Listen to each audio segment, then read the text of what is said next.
Good morning, this is your Kelso Report for Thursday, May 3rd, and I'm your host, Clark Kelso.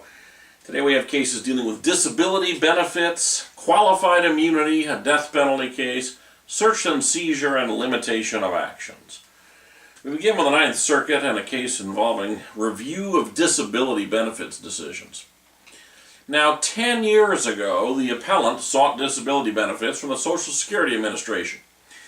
Based on her condition as at that point in time, 46-year-old woman suffering from degenerative joint disease of the left knee and wrist, bilateral carpal tunnel syndrome, obesity, heel spurs, degenerative disc disease of the lumbar spine, status post-surgical correction of a fractured right distal tibia, depression, and, to top it all off, alcohol abuse.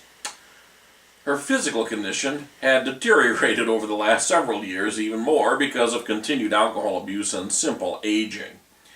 Well, the administrative law judge decided that she was not so disabled as to prevent her from working between the times of 2002 and 2006, specifically finding, based on expert evaluation, that there existed a significant number of jobs that she could perform. For example, she could work as a surveillance system monitor, for which there were some 1,600 jobs available nationally.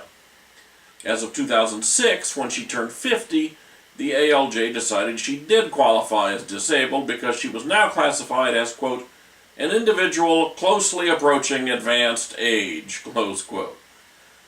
Well, she appealed to the district court, the finding that she was not disabled from 2002 until 2006, and the district court granted summary judgment in favor of the government. The Ninth Circuit reversed the district court by a 2-to-1 vote. The issue on appeal was extremely narrow and seemingly factual. Whether, in light of her limitations, 135 jobs in her immediate region, or 1,600 jobs nationally, constitutes a significant number of jobs under the statute. Now, eschewing any bright line, the court nevertheless concluded that 135 jobs in a region meant the surveillance system monitor job was very rare, and that if 135 jobs in a region was very rare, it naturally followed that 1,600 jobs over the entire nation was also very rare.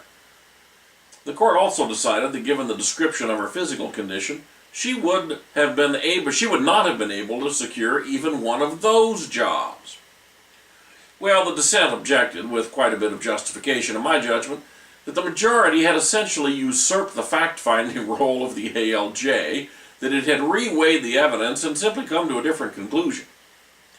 Although this case deals with but a single applicant for benefits, it might well be a good one for the Supreme Court to take up as an example of what federal courts should avoid doing when reviewing administrative decisions under the supposedly deferential substantial evidence standard. Next, a qualified immunity case, of course involving, however, a defendant, Professor Yu, where there's a lot of political controversy, and I expect there'll be lots of Sturm und Drang, even though, as a matter of law, the case is perfectly straightforward. After the September 11 attacks on the United States, the government detained one Jose Padilla, an American citizen, as an enemy combatant. Padilla alleges that he was held incommunicado in military detention, subjected to coercive interrogation techniques, and detained under harsh conditions of confinement, all in violation of his constitutional and statutory rights.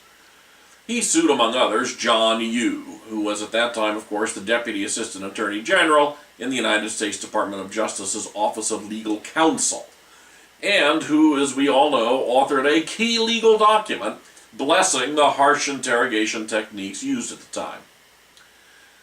Now, as we also all know, a government official is protected from individual damage suits by qualified immunity, unless the plaintiff can establish that it is sufficiently clear that every reasonable official would have understood that what he was doing violated the plaintiff's rights.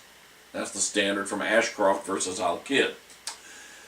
The Ninth Circuit held that qualified immunity applied in this case, rather obviously, I think, because it was not clearly established in 2002 that a suspected terrorist designated an enemy combatant and confined to military detention by order of the President had the same constitutional rights as convicted prisoners and persons subject to ordinary criminal processes. We know now an American citizen would have those rights, but that's because of subsequent litigation. In addition, although it has been established for decades that torture of an American citizen violates the Constitution, it was not clearly established in the 2001 to 2003 time period that the exact treatment the plaintiff was subjected to constituted torture. So Professor Yu is protected by qualified immunity. Next, the Ninth Circuit had a death penalty decision in Detrick versus Ryan, where an Arizona judge had sentenced the defendant to death after a jury convicted him of murder, kidnapping, and sexual abuse. The district court denied habeas relief on a claim that his trial counsel was unconstitutionally ineffective at the penalty phase for failing to investigate and present substantial mitigating evidence, and for failing to rebut the state's arguments that aggravating circumstances warranted a death sentence. The Ninth Circuit reversed, concluding that the state court's decision that counsel had performed competently involved an unreasonable application of federal law, and that the state court's conclusion that there was no prejudice resulted from an unreasonable determination of the facts. The United States Supreme Court granted cert, vacated, and remanded for reconsideration in light of its decision last year in Cullen versus Pinholster, a habeas case where the Ninth Circuit got reversed with the Supreme Court for second-guessing reasonable judgments made by state courts in a death penalty case arising in California. Well, the Ninth Circuit in yesterday's decision decided after they reconsidered the case, to come to exactly the same conclusion it came to before by a 2-to-1 majority. Now, this is going to be a close case for the Supreme Court to consider granting review in, because counsel did not investigate well and did not present the mitigation evidence well. I think that's, when you read the facts, pretty clear. But according to Cullen, the issue is not whether counsel was effective or ineffective. It is whether the state court's decision was unreasonable. And the Ninth Circuit's decision is long on an analysis of the merits, but relatively short on an analysis of the state court's decision. So that would seem to be contrary to the approach dictated by Cullen, and that is what triggered a dissent on the issue of prejudice. So, we'll see if the Supreme Court decides to take this case up and send a message to the Ninth Circuit about how to conduct habeas review under the Terrorism and Effective Death Penalty Act. Next, we turn to the California Court of Appeal on a search and seizure decision. Rather interesting one. The defendants in People v. Torres pled no contest to charges of burglary and grand theft after the trial court denied their motion to suppress evidence recovered during a warrantless entry and search of their hotel room. Well, the Second District reversed the denial of their motion to suppress. Now, the only basis for the warrantless entry and search was that police officers smelled marijuana smoke in the hallway outside the defendant's door. They thought that was enough. The prosecution argued that a warrantless search was necessary to prevent imminent destruction of evidence, to wit, the marijuana. Well, under both U.S. Supreme Court precedent and California authorities, minor offenses and infractions are considered too insignificant to justify warrantless entries and searches based on exigent circumstances.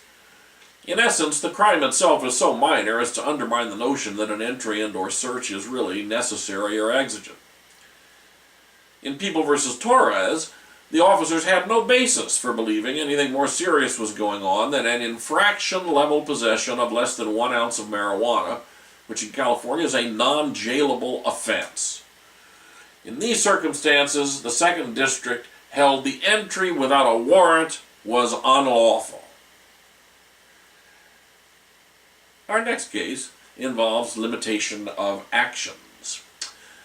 In a complex and contentious dispute between homeowners in a gated community that had for years had exclusive access to the San Joaquin River on an otherwise unused road, dispute between them and developers who were more recently building homes immediately adjacent to the gated community and who wanted to use the road for access to the river, The 5th District held in Sumner Hill Association, Homeowners Association versus Rio Mesa Holdings, that the local government's approval of the subdivision map for the gated community, which did not show a public access road to the river, triggered a 90-day statute of limitation, which had long ago expired.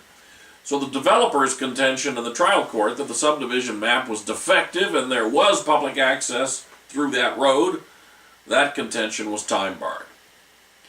Now, when the developers realized on appeal that they were likely to lose on this basis from the briefing, they suddenly, in their closing brief, tried to change their whole theory of the case to argue that the map was not defective and that the Court of Appeals should now interpret the map as though it actually did show a road for public access. Well, the 5th District rejected this 11th-hour argument on the quite proper ground that the theory had not been presented to the trial court. The whole theory of the case was contrary to the theory, and therefore the argument was waived. And that's it for today's Kelso Report. Have a great day in the law.